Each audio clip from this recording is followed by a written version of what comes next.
Preface. When the U.S. 7th Fleet embarked, the last of 50,000 Vietnamese evacuees got underway from Vietnam's southern coast and set a course for the Philippines on the evening of May 2nd, 1975. It marked the end of America's longest war. For more than 25 years, the United States and its allies had fought to preserve the independence of free governments in South Vietnam, Laos, and Cambodia, but that effort had failed. Vietnamese, Laotian, and Cambodian communist movements and military forces now held sway over the entire Indochinese peninsula. The struggle for Southeast Asia, however, was only one episode in the even longer Cold War that began in 1946 and ended with the collapse of global communism in the late 1980s. The 58,000 Americans who sacrificed their lives in Vietnam marched in the same proud ranks as the tens of thousands of their compatriots who fought and died to achieve ultimate victory in the Cold War. The U.S. Navy was in the forefront of the fight. More than 2.6 million sailors and Marines served in the combat theater at one time or another. Is the objective of this series, the U.S. Navy and the Vietnam War, to honor the faithful service to their country of those men and women who, in John Paul Jones' immortal words, went in harm's way to fight for freedom. Between 2008 and 2015, the 50th anniversary of the onset of major combat operations in 1965, the Naval History and Heritage Command and the Naval Historical Foundation will collaborate in publishing well-illustrated, engagingly written, and authoritative booklets that detail the Navy's major involvement in the conflict. We have enlisted to the cause distinguished authors and charged them with producing interpretative essays based on research in primary sources and the best secondary works. First in the series, The Approaching Storm covers the global, regional, and ideological stimulants of the conflict, setting the stage for subsequent booklets on the fight for the rivers and canals of Vietnam. Naval Special Warfare, the POW Experience, the Rolling Thunder Bombing Campaign, Navy Medicine at War, Coastal Operations, the Linebacker Bombing Campaign, Navy Leaders, Naval Advisors, and the Vietnam Navy, Sea Lift and Naval Logistics, Seabees and Construction, Naval Intelligence, and the Seaborne Evacuations from Indochina. It is important for this and future generations of Americans to understand that in the war for Southeast Asia, our sailors fought with skill, courage, and perseverance in often trying circumstances. They were sorely tested, but never failed to do their duty. Edward J. Merolda Sandra J. Doyle Series Editors.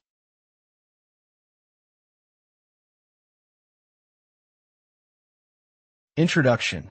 America's participation in the Vietnam conflict dates to the waning days of World War II, when certain victory over Japan prompted the Allies and Asian peoples of many ideological persuasions to change the political landscape.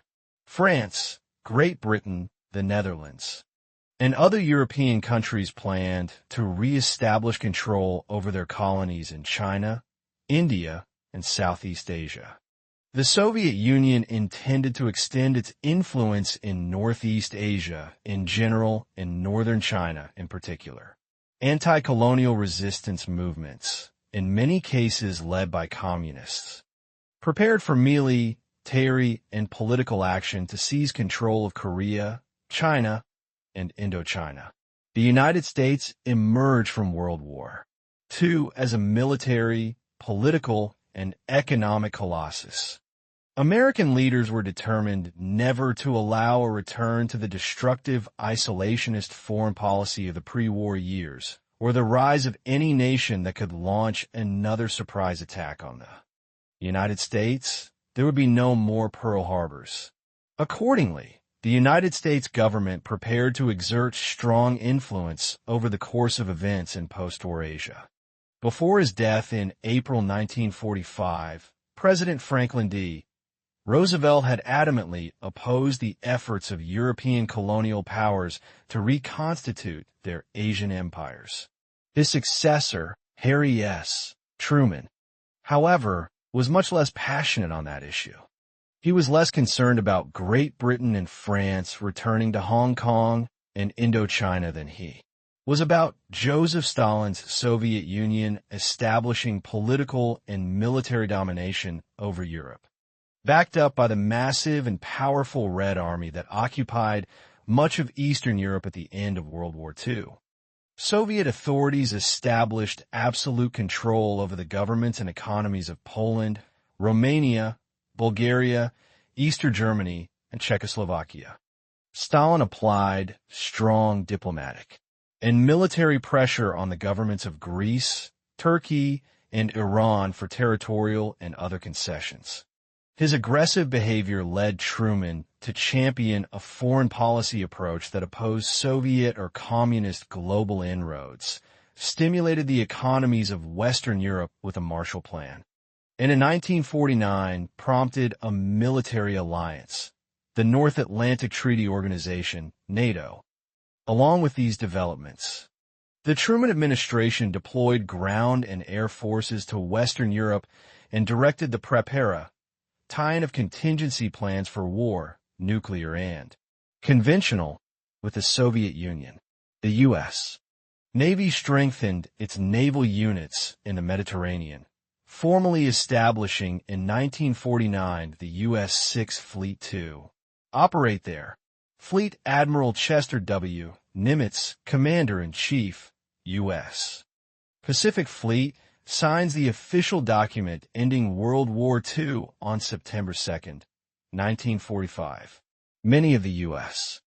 Army and NAVY officers around him on board Battleship Missouri, BB-32, were determined to preserve America's new hard-won preeminence in East Asia and the Pacific Ocean. Emerging communist threats in Asia. For the Navy, however, especially after the Pacific Campaign of World War II, the Pacific Ocean continued to be the big picture. At the end of the war, the American Navy was the globe's preeminent naval power, operating 98 aircraft carriers, 24 battleships, 96 cruisers, 445 destroyers, 259 submarines, and thousands of amphibious, and logistics ships, 24,000 aircraft, 6 Marine divisions, and 4 million sailors and Marines under arms. Nowhere was American strength at sea more evident than in the vast reaches of the Pacific. When General Douglas MacArthur accepted the surrender of the Empire of Japan on board Battleship Missouri, BB-63, on September 1945, there was no conceivable rival to the mighty American Armada. Moreover, U.S. political and economic power reigned supreme throughout the Pacific and East Asia. Navy leaders and many Army leaders meant to keep it that way. They were determined to sustain the monumental victory over Japan, purchased at an enormous cost in American lives and national treasure, by preventing the post-war rise of hostile Asian nations or navies. Influential naval leaders feared that the Marxist-Leninist ideology championed by Stalin's Soviet Union, Mao Zedong's Mao Zedong, Chinese Communist Movement, and Kim Il-sung's Korean Communists threatened to destroy all that the United States had accomplished in the region. Only a few weeks after the Soviet Union entered the war, in the Far East on August 9, 1945, Stalin's armies had advanced far into northern Korea and Manchuria. The Soviets crushed the 6 million man Japanese Guandong Army in Manchuria and occupied the old Russian naval base at Port Arthur, Lushan. Under pressure from the Soviets, the Chinese nationalist government of Chiang Kai-shek Jiang Jieshi, agreed to Soviet control of major railroads and commercial ports in Manchuria and to the basing of Soviet naval vessels at Port Arthur. Washington leaders understood that this heavy-handed Soviet presence would continue even after the Red Army had secured the surrender of the Guangdong Army and withdrawn to the USSR, as called for in wartime Allied agreements. General Albert C. Wiedemeyer, commander of the China Theater, and other American military leaders were also concerned that before the Soviets withdrew their forces from Manchuria and Korea, they would enable the Chinese and Korean communists to move in behind them and establish political and military control over the region. Indeed, the day after Soviet entry into World War II, Mao secretly directed his forces to move into the cities and other population centers of northern China and begin taking the surrender of Japanese troops there. Lieutenant Elmo R. Zumwalt, Jr., a future chief of naval operations and the first U.S. naval officer to con a naval vessel into the port of Shanghai at the end of World War II, stands watch over captured Japanese sailors. His presence symbolized the U.S. Nav's strong post-war interest in China. As a counterweight to this growing Soviet and indigenous communist presence in Northeast Asia, the Truman administration wasted little time deploying Army and Marine troops to southern Korea and northern China. U.S. commands moved to establish a military presence in those ports and communication centers not yet under Soviet control. In General Order No. 1, promulgated by President Truman on August 15, 1945, military commands were informed that only Chiang Kai-shek's government, and not the Chinese communists, could accept the surrender of Japanese forces in China, except Manchuria, northern Indochina, and on the island of Taiwan, Formosa. In late September and early October, the U.S. 7th Fleet cleared mines from the approaches to Chinese ports and transported to North China almost 50,000 Marines of the 1st Marine Division, 6th Marine Division, and 1st Marine Aircraft Wing. The troops established a presence in Tsingtao, Qingdao, Tientsin, Tianjin, Bing, and other population centers and along area rail lines. During late 1945 and 1946, Chinese communist troops attacked or sniped at Marines guarding bridges and railway lines. During this period, Mao's troops killed 7 U.S. Marines and wounded another score. The Truman administration also directed the 7th Fleet to transport 3 Chinese nationalists, men of the U.S. 1st Marine Division marched through the streets of Peking, Beijing, as Chinese citizens cheered their liberators from the Japanese. Smiles would fade from the faces of these Marines as they found themselves caught up in the bloody Chinese Civil War. Armies to northern China and Manchuria during the fall of 1945. Soviet authorities worked to delay and complicate these American and Chinese nationalist deployments while enabling Mao's communists to take control of ports and cities in the region. Nationalist troops carried by U.S. naval vessels were prevented from landing in several Manchurian ports. When the Soviets disarmed the Guangdong Army in the north, they turned over many Japanese weapons and stocks of ammunition to the communists.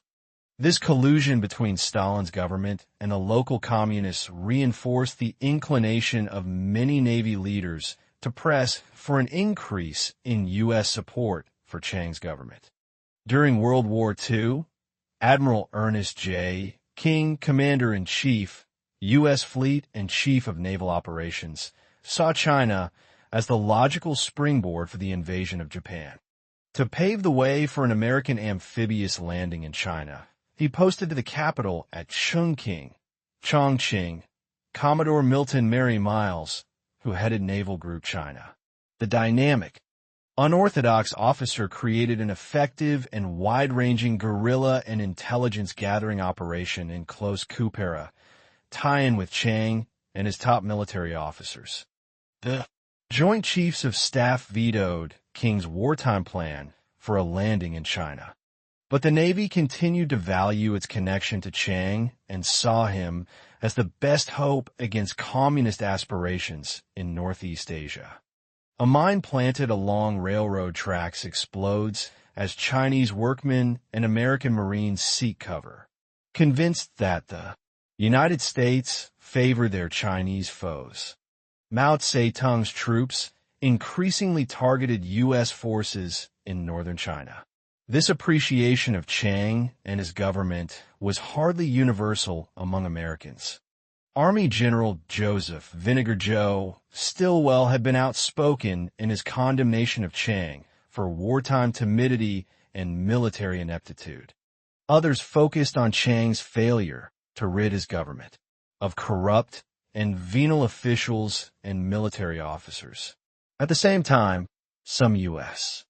Army officers who had been part of the so-called Dixie Mission meant to establish contact with the communists and gather intelligence. To Mao's headquarters at Yan'an, in 1944 were less critical than others of the communists. Mao's troops were after all America's wartime allies against the Japanese, while hardly wanting a communist takeover of China. Truman and his chief advisors were not prepared to deploy American troops to China to fight the communists. They appreciated that after 4 years of a bloody world war, most Americans wanted only peace and a return to normalcy. Moreover, Truman and his State Department were determined to focus America's military resources, stretched especially thin after World War II, on the Soviet threat in Europe. The President, therefore, dispatched to China on a special mission General George C. Marshall, wartime Chief of Staff of the U.S. Army and a man of enormous national and international stature. Truman sent Marshall on a mission impossible, convinced the nationalists and the communists to join in a government of national unity. Marshall sincerely believed the effort could and would succeed. He arranged a nationwide ceasefire between the nationalists and communists that held for several months. Fleet Admiral William D. Leahy, flanked by Fleet Admiral Ernest J. King, Wright, and General of the Army George C. Marshall in May 1945. In 1946, President Truman sent Marshall to China to help put together a unity government involving the antagonistic communist and nationalist movements. It proved to be an impossible task. Admiral Daniel E.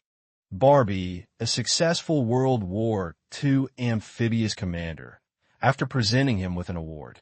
The Chinese leader curried favored with American naval officers, many of whom had a higher opinion of Chiang than their army counterparts. The mission, however, was doomed even before it began. The contending Chinese parties had fought a bloody, no-holds-barred civil war since 1927. Their bitter feud had only been postponed in the face of the Japanese threat. But Chiang and some American leaders understood that the communists would be satisfied with nothing less than the fulfillment of their dream, a revolutionary change to China's social, political, and economic makeup and its place in the world. Both sides used the ceasefire for tactical advantage. The communists to solidify their control in northern China and the nationalists to curry favor with the Americans and build up military strength. For the coming countrywide Armageddon, Chief Gunner's Mate J. D. Lyons instructs Chinese nationalist sailors in the operation of an American-made anti-aircraft weapon. The U.S. NAVY mounted a substantial advisory effort in China during the late 1940s. Conflict in the Far East. Believing he had a preponderance of military power, Chiang struck first. Nationalist forces stormed into Manchuria and retook a number of cities held by the communists. By the end of 1948, however, the tide had turned. Mao's troops, well led and fired up with Marxist-Leninist and anti-foreign zeal, beat one nationalist army after the other. By the end of 1948, it was clear that the days for Chiang's armed forces and government were numbered. As the Civil War raged across China, American military advisors and other observers reported that communists were executing prisoners. The nationalists were often as brutal government officials, priests, foreign missionaries, and Chinese reactionaries by the tens of thousands. Mao's troops seized or destroyed U.S. and other Western commercial enterprises. American naval and military leaders concluded that a communist victory in China would be catastrophic to U.S. security interests in the entire Western Pacific. With Chinese communists in control of the mainland, it was feared that Mao would permit the Soviets to continue basing there. American carriers and other warships lay at anchor in the roadstead of Tsingtao, China, home port of the U.S. Seventh Fleet.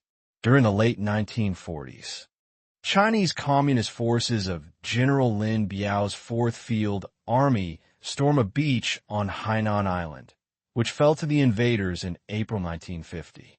U.S. NAVY observers reasoned that the large island of Taiwan would be Mao Zedong's next target.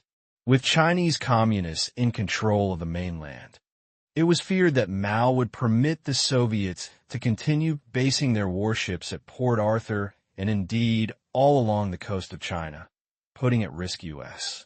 military forces stationed in Japan and the Philippines. These military leaders were also concerned that a communist success in China, the ancient Middle Kingdom, would embolden indigenous movements all around it in Japan, Korea, the Philippines, Malaya, and especially Vietnam to emulate the Chinese model and seek military and political support from Mao's government.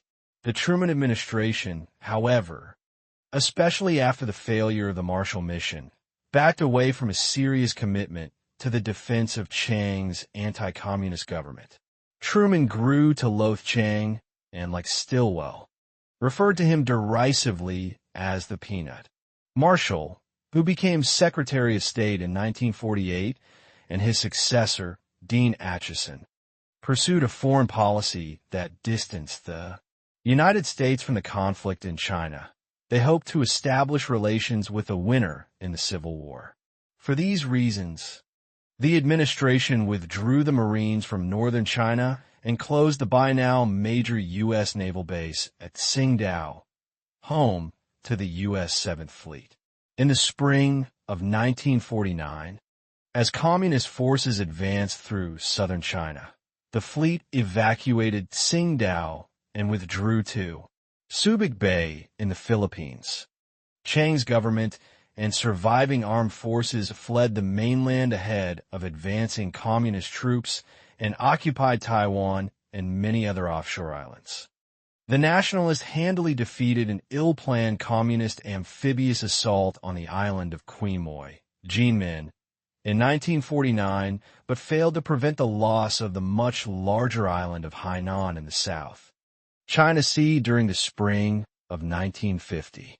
Most observers took seriously Mao's often stated pledge to seize Taiwan and finally eliminate Chiang's nationalist government. An increasing number of American leaders concerned about aggressive Soviet and Chinese communist actions in Europe and Asia urged Truman to draw a line in the sand against communist inroads. However, lacking adequate military strength, especially in Asia, the Truman administration resisted actions that might embroil the United States in war with the communist powers.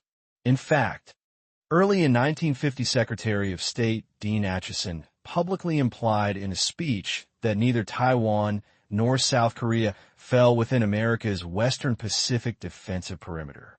The Korean War, which erupted on June 25, 1950, when the North Korean People's Army invaded the pro-American Republic of Korea, dramatically altered the administration's appraisal of U.S. straight GIC interests in the Far East.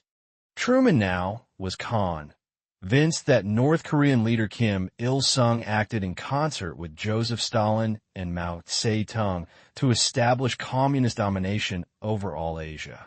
On June 27th, the American president ordered U.S. forces into action against the North Korean communists, and other United Nations forces soon joined the Americans. Truman's perception that Kim and Mao were in league was strengthened when an enormous Chinese Communist army deployed into North Korea late in the fall of 1950 and launched a devastating, all-out offensive against American and other UN troops. We now know that Truman's percept, tying about communist objectives in Northeast Asia, was accurate. Archival materials, memoirs, histories, and other studies available in Moscow, Beijing, and Washington confirm that Stalin and Mao endorsed Kim's plan to attack South Korea. During the ensuing conflict, the Soviets and Chinese assisted Kim with not only massive amounts of military equipment and supplies, but also fighter pilots and air defense units. Washington saw little distinction between communist designs on Korea, China, and French Indochina on the southern rim of Asia. Earlier ambivalence about the goals of the anti-French Vietnamese resistance movement led by Ho Chi Minh evaporated in the wake of communist actions in Korea. Truman expected the Chinese communists, if not the Soviets, to provide arms and supplies, diplomatic support, and perhaps military forces to the anti-French struggle of Ho, a lifelong and dedicated communist. Nguyen Sinh Kung, who later took the name Ho Chi Minh, was born in An province of northern Vietnam in 1890. His father, a Mandarin and a teacher, facilitated Ho's secondary education at a prestigious academy in Hue. In 1911, Ho moved to Paris, and in the next several years he worked as a gardener, dishwasher, and photography assistant, among other menial jobs in France, London, and New York. During World War I, he returned to France. Although he had been intrigued by the Declaration of Independence and the Constitution as guarantors of certain political rights, he readily embraced the Marxist-Leninist ideas that were inspiring political debate in the French capital. He joined the French Socialist Party and then in 1920, the French Communist Party. He was particularly energized by Lenin's advocacy of international revolution to free indigenous peoples from their colonial masters. A U.S.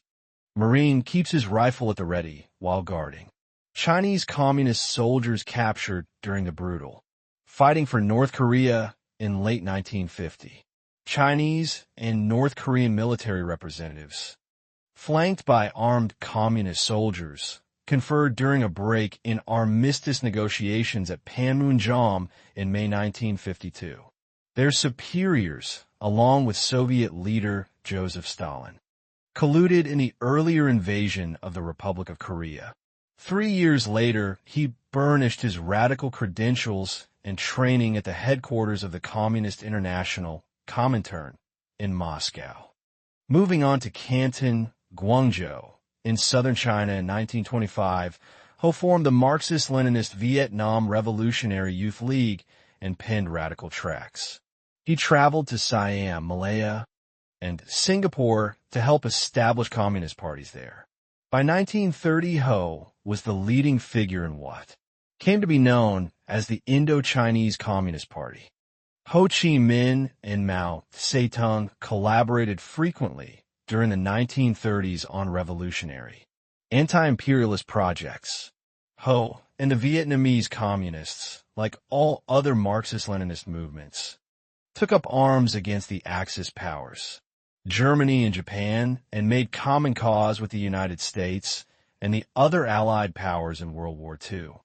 The Vietnamese communists downplayed their ideological underpinnings, joined with non-communist nationalist groups, and courted American favor and military supplies. When Ho realized that the United States would not prevent France from reoccupying Indochina after the war, he and his comrades reverted to form.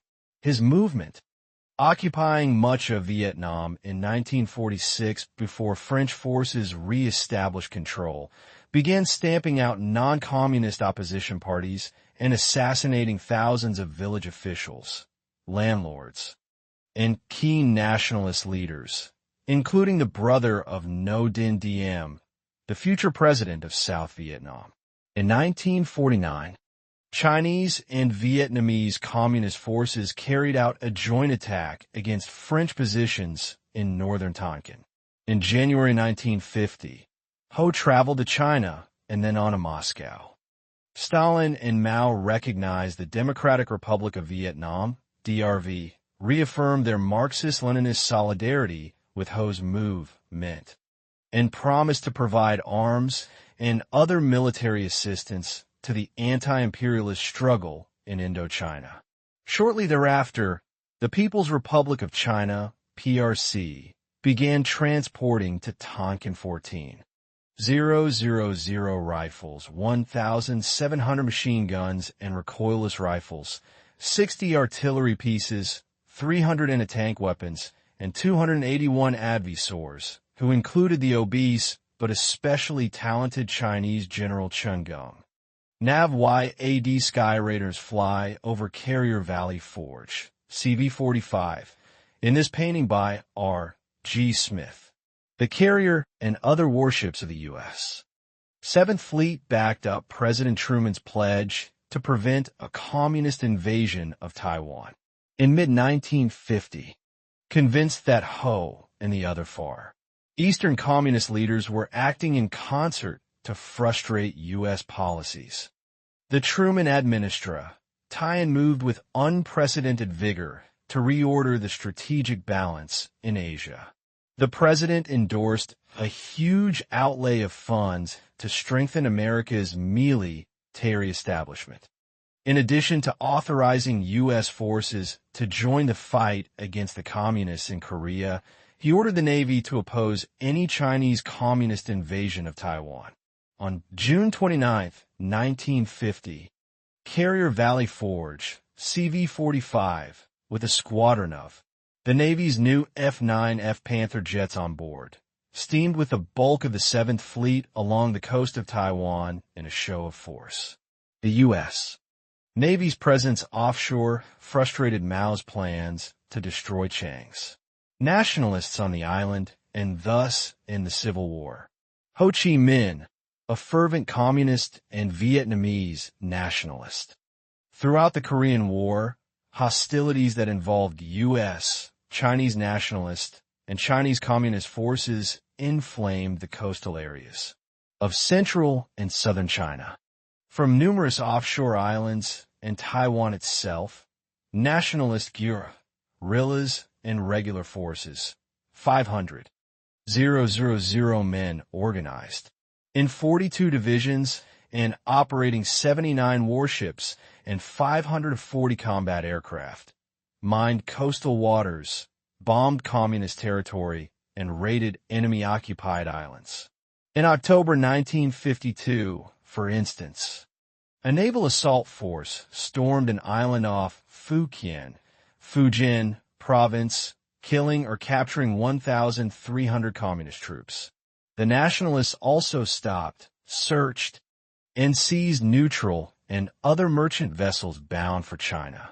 The Soviet-built MiG-15 was the primary fighter intercept tour of the People's Republic of China during the early 1950s and posed a guerrilla threat to NAV-Y patrol planes operating off the coast of China. A Lockheed P-2V-5 Neptune patrol plane operating from Japan. These aircraft kept watch over the coastal areas of China, especially the 100-mile gap between the mainland and Taiwan and the waters of the Soviet Far East. The U.S. Navy established a long-term presence off China. Soon after the outbreak of the Korean War, the 7th Fleet Commander, Vice Admiral Arthur D. Struble, established the Formosa, later Taiwan, Patrol Force. Routinely, 3 or 4 American destroyers operated from a base in Taiwan to keep watch on the waters between that island and the communist mainland, operating from U.S. naval facilities in Japan and Taiwan. Aircraft of the Central Intelligence Agency's Civil Air Transport (CAT) company deployed agents in a communist China. During the same period, the 7th Fleet's Fleet Air Wing won inaugurated patrols in the Taiwan Strait by seaplanes and land-based patrol aircraft. Pilots were instructed to remain outside of the PRC's 12-mile limit. But in their effort to capture useful photographic intelligence, the aviators sometimes strayed over Chinese territory. Communist interceptor aircraft often climbed into the sky to attack the intruders. In September 1952, off Shanghai, a pair of MiG-15 jets made repeated firing passes on a Navy patrol plane, but failed to shoot it down. The Communists were more successful in January 1953 when an anti-aircraft unit shot up a P-2V Neptune patrol plane flying over the coast, forcing the pilot to ditch just offshore. A U.S. Coast Guard seaplane arrived on the scene and rescued survivors of the P-2V, but crashed when it tried to lift off. Under fire from Communist coastal and anti-aircraft guns, U.S. and British warships and aircraft came to the assistance of the downed air crewmen and brought 10 men to safety. Twice during the Korean War, the operation of carrier task forces off the coast of China resulted in hostilities. In the spring of 1951, aircraft carriers Philippines Sea, CV-47, and Boxer, CV-21, and their escorting warships steamed south past the ports of Amoy, Xiamen, Swatow, Shantou, and Fuzhou. Carrier aircraft made low-level reconnaissance runs over these cities, prompting communist anti-aircraft units to open up and MiG jets to scramble in opposition. At the end of this operation, characterized by Admiral Arthur W. Radford, commander of the Pacific Fleet, as a show of force, he observed that it had been a powerful deterrent to further expansion of communism in Southeast Asia. The following year, in July, aircraft carriers Essex, CV-9, and Philippines Sea and 8 destroyers under Rear Admiral A. Soucek deployed as far south as China's Hainan Island. As many as 53 carrier planes flew over the tropical island and the nearby mainland coast, photographing communist airfields, naval bases, ports, and military facilities. As the year before, Mao's anti-aircraft gunners and jet pilots attacked the American units but failed to knock down any of them. Following the operation, Admiral Radford's spokesman in Hawaii observed to the international press that the object of the mission was to show that the Navy could bomb the coastal cities of Amoy, Fuzhou, and Swatow anytime without draining its forces in Korea. Hence, armed conflict involving U.S. and Communist forces occurred not only in Korea from 1950 to 1953, but all along the littoral of Asia. From the right, Admiral Arthur W. Radford, chairman of the Joint Chiefs of Staff, President Chiang Kai-shek, Mrs. Radford, Madam Chiang Kai-shek, and Walter S. Robertson, Assistant Secretary of State for Far Eastern Affairs, appear arm in arm at a social function. Radford advocated a strong U.S. naval presence in waters off Communist China. Aircraft carrier Philippines Sea, CV-47, steams in the Western Pacific. The Pacific Command deployed carrier task forces along the coast of China throughout the 1950s and early 1960s. French aircraft carrier Lafayette, the former USS Langley, CVL-27, operates in the Gulf of Tonkin off the coast of northern Vietnam. The U.S. NAVY oversaw a program that provided substantial military assistance to French forces in Indochina. The French Indochina War. Truman understood that the communist threat extended far beyond the Korean Peninsula. His National Security Council concluded that the loss of Indochina, Vietnam, Laos, and Cambodia to the communists would imperil the rest of Southeast Asia. Consequently, the president directed the provision of military assise to French and non-communist Vietnamese forces fighting Ho Chi Minh's Viet Minh Guerrilla. Loss. In September 1950, Washington established Military Assistance Advisory Group, MAG, Indochina to administer the aid. The Truman administration wanted to establish independent Vietnamese armed forces. But almost until the end of France's struggle to retain its Asian colonies, Paris insisted that Vietnamese soldiers and sailors be led by French officers and non-com, mission officers. Marine Lieutenant Colonel Julius W. Ireland left, shakes hands with his French Navy counterpart as the American completes the Deliv Area of F-4U Corsair aircraft to the airfield at Tehran, later Da Nang. In the fall of 1950, American naval advisors set up shop in Saigon and began overseeing the transfer to the French of aircraft carriers, aircraft, and amphibious vessels. During the next several years, Washington dispatched one observer, group after another, to find ways to bolster the French war effort. Even with this American support, however, the French failed to stem the rising tide of support for Ho among the Vietnamese. Many of his countrymen saw Uncle Ho as a nationalist first and a communist second. Indeed, the Viet Minh movement included non-communist elements. With the end of the Korean War in July 1953, the Chinese Communists delivered increasing amounts of arms and equipment to the Viet Minh, who forced the French from much of the countryside and then surrounded major population centers.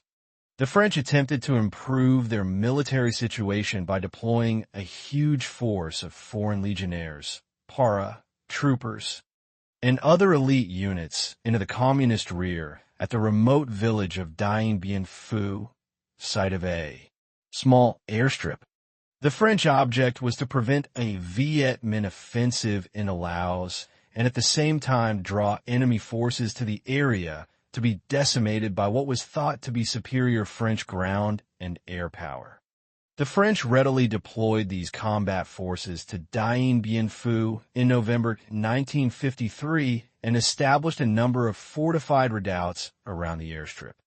Sensing an opportunity to destroy the flower of the French military establishment in Indochina, Ho Chi Minh and his gifted military commander, General Vong Nguyen Giap, moved the bulk of their best forces to Dien Bien Phu, supplied liberally with guns and ammunition by the Chinese Communists. The Viet Minh ringed the French outpost with battle-hardened infantry and positioned hundreds of artillery pieces on surrounding hills. Beginning in March 1954, Ho's troops rained artillery fire on the outgunned French garrison and stormed one strong point after another. Increasingly lethal Vietnamese anti-aircraft fire negated French air power and compelled the parachute delivery of limited reinforcements and supplies. By April, the French had sustained thousands of casualties and, fearing the total loss of their forces trapped at Dien Bien Phu, pleaded with Washington for military assistance.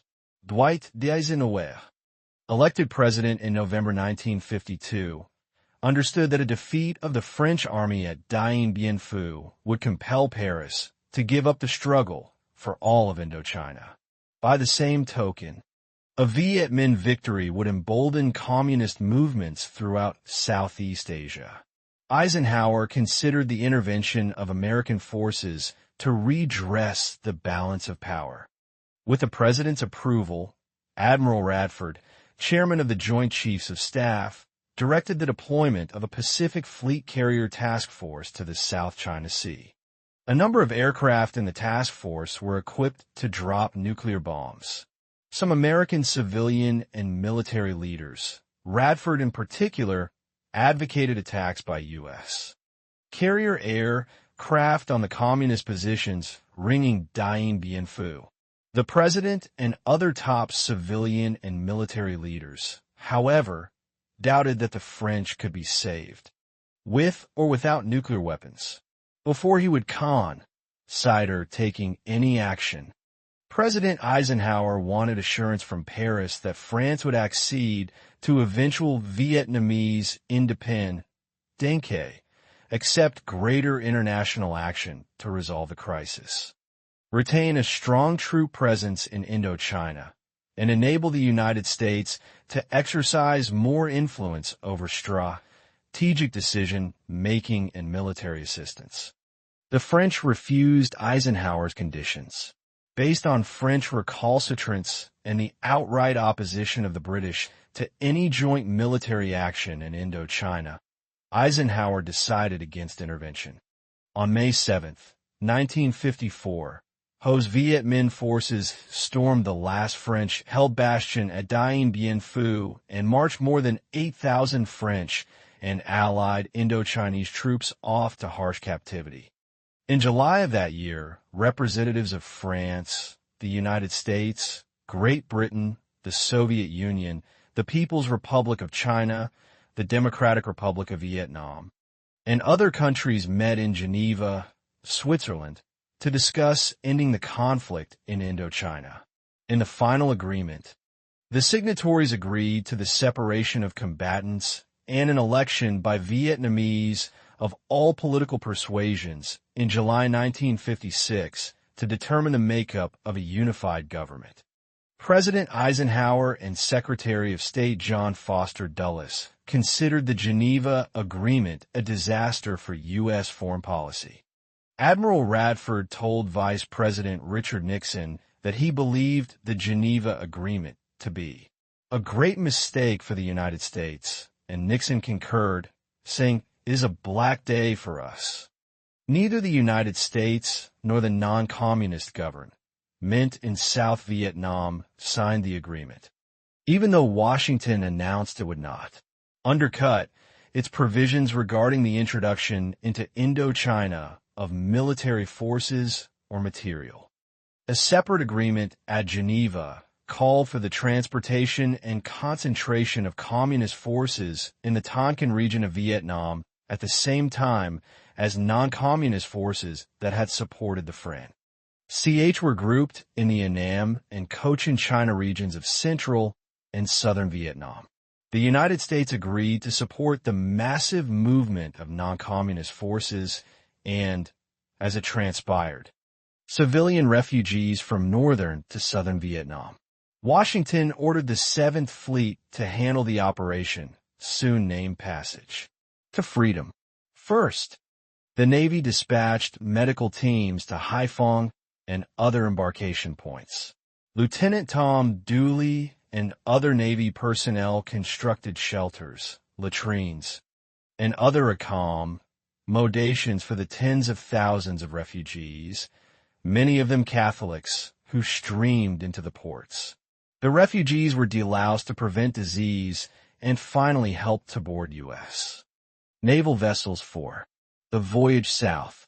Between August 1954 and May 1955, the 74 ships of the Naval Task Force and 39 vessels of the Navy's Military Sea Transportation Service delivered 800 Vietnamese troops, 293,000 refugees, and more than 8,000 vehicles to Saigon. The authorities in the South constructed housing for the immigrants, who soon became the core of the non-communist resistance in Indochina. While buoyed by Operation Passage to Freedom, especially in terms of its success as a humanitarian and public relations action, American leaders continued to be alarmed by the course of events in Asia. The Chinese Communist victory in China and rough handling of Allied forces in Korea, coupled with the Viet Minh defeat of French forces in Indochina, boded ill for U.S. interests in the Western Pacific. As a result, the Eisenhower administration, spearheaded by Secretary Dulles, engineered the Manila Pact, signed in September 1954 by the United States, Great Britain, France, Australia, New Zealand, the Philippines, Thailand, and Pakistan. The agreement led to the establishment of the Southeast Asia Treaty Organization, SEATO, whose main purpose was to prevent further communist inroads in the region. Unlike the NATO alliance, however, SEATO member states would not automatically commit troops to fight aggression in the region. They would first have to confer over a course of action. Even though the Geneva Agreement prohibited South Vietnam, Laos, and Cambodia from joining the alliance, the pact provided the United States and its allies with an international instrument for resisting communist aggression. Passage to freedom. Vietnamese refugees, loaded down with the few personal possessions they could carry, board a U.S. Navy medium landing craft in Haiphong Harbor. Waiting ships offshore transported the evacuees to Saigon and a new life in the South. A sailor from attack transport Bayfield, APA-33, helps a Vietnamese girl adjust her heavy load so she can board the ship for the voyage south. To the smiles and rapt attention of Vietnamese refugees, another Bayfield blue jacket doles out water rations. Lieutenant Tom Dooley, member of a U.S. Navy medical team dispatched to Haiphong in the Tonkin region of French Indochina in August 1954, works with an interpreter to explain to refugees how to keep a water tank free from contamination. Dooley gained international fame and a devoted following later in the 1950s and early 1960s as a doctor ministering to the world's poor. As American sailors secure their ship to the shore at Saigon, Vietnamese refugees contemplate the land in which they will carve out a new life. French soldiers load an Army vehicle on board U.S.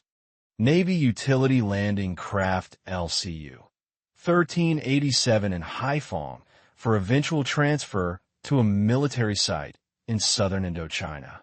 From the left, Rear Admiral Aaron P. Storrs, an unidentified American. Lieutenant General W. O'Daniel, Rear Admiral Lorenzo S. Sabin, commander of the Passage to Freedom Operation, and U.S. Ambassador Donald Heath appear at an event to mark the arrival of 100,000 refugees in Saigon. Growing U.S. concerns about Southeast Asia. The United States had already taken steps to solidify opposition to the communists in Asia. In 1946, the Hagbalahap, or Hook guerrillas of the Communist Party of the Philippines, first formed to fight the Japanese, launched a military campaign on the island of Luzon to overthrow the newly independent and pro-American government of the Philippines. Insurgents assassinated landlords and local government officials, preyed on civilians, and organized the population along Marxist-Leninist lines in the areas they controlled. In 1949, guerrillas ambushed and killed Aurora Quezon, head of the Philippine Red Cross and widow of the country's first president, Manuel Quezon. No doubt inspired by communist successes on the mainland of Asia, the Hooks renamed their guerrilla force the People's Liberation Army in 1950. The Philippine government responded in a manner that considerably reduced the communist threat by 1954. Ramon Magsaysay, who ultimately became president of the Philippines, improved the Philippine military and local police by getting rid of incompetent officers and promoting effective leaders, won the favor of the civilian population through beneficial economic and political measures, and developed a sophisticated public information campaign that won hearts and minds for the government. A key advisor to Magsaysay was Edward Lansdale, a former U.S. Air Force. Equipped with U.S. weapons and gear, Chinese nationalist Marines deb out from American-made tracked landing vehicle during an amphibious exercise. The United States was vital to the survival of Chiang Kai-shek's Republic of China government on Taiwan officer, OSS, Office of Strategic Services, operative, and CIA agent. U.S. Navwise sailors of attack, transport Lenawee, APA-195, helped nationalist soldiers embark on board the ship during the evacuation of attack ends. Washington also gave strong diplomatic backing to efforts by the British Commonwealth to defeat a communist insurgent movement on the Malay Peninsula underway since 1948. The so-called Malayan Emergency involved conflict between Xi Jinping's Malayan Communist Party, whose members were predominantly ethnic Chinese, and the British colonial government, led by Britain's but run for the most part by ethnic Malays. Communist guerrillas sprang ambushes, blew up bridges and government buildings, and worked to disrupt the rubber plantation-based economy. While it took 12 years to do so, about 40,000 British, Malayan, Australian, New Zealand, and other troops successfully countered the communists by settling much of the Chinese population in fortified villages, thereby separating them from the guerrillas in the jungle who needed that support to survive. Commonwealth naval forces guarded the maritime access to the peninsula, limiting the amount of arms and ammunition Xi Jinping's 8,000-man force could bring in from outside sources. Finally, the British adopted an enlightened policy toward the Chinese population that in many ways improved their political, economic, and medical condition. Support for the communists especially ebbed after 1957 when Great Britain granted Malaya its independence, robbing Xi Jinping's movement of its colonial liberation ethos. By 1960, most communist guerrillas had surrendered, withdrawn in small groups to the remote border area with Thailand, or like Xi Jinping fled to Beijing. Soon after Washington had endured the embarrassment to the west at Geneva, it was faced once again with Chinese communist moves against the nationalist forces of Chiang Kai-shek. By then, Washington's pre-Korean War cool attitude toward Chiang had warmed considerably. When Eisenhower entered office, he directed an increasing flow of military advisors and material assistance to the nationalists. Moreover, the 7th Fleet continued to patrol the waters between Taiwan and the mainland. Chinese civilians prepare to board U.S. nav while landing craft during the evacuation of an island in the Takin Group in February 1955. Most of these people would never see their ancestral homes again.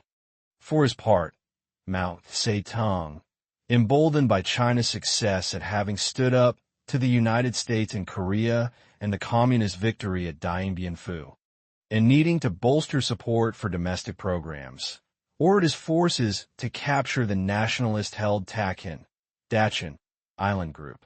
In the early afternoon of January 18, 1955, communist troops stormed ashore from landing craft and by 0200 on the 19th had overwhelmed the 1,086-man nationalist garrison on the island of Ikiang, Yijiangshan. Other neighboring islands in the group were clearly at risk. Consequently, with 7th Fleet assistance, the nationalists evacuated 25,000 troops and 18,000 civilians from the remaining Takhens. This was a hollow victory for Mao. However, in a mutual defense treaty, the Eisenhower administration made explicit its intention to defend Taiwan, and hence Chiang's government, against a communist invasion. All concerned understood that the United States might use nuclear weapons in such a conflict. Whether or not the United States would defend the smaller islands off China was left ambiguous. By the end of 1954, in response to aggressive post- World War II actions by communist movements throughout the Far East, the United States had signed security agreements with not only Taiwan, but also Japan, the Republic of Korea, the Philippines, Australia, and New Zealand. A smiling South Vietnamese President No Dinh Diem. Atop a Vietnam nav, Y combatant and accompanied by Vietnamese and foreign military personnel, observes an operation near Saigon.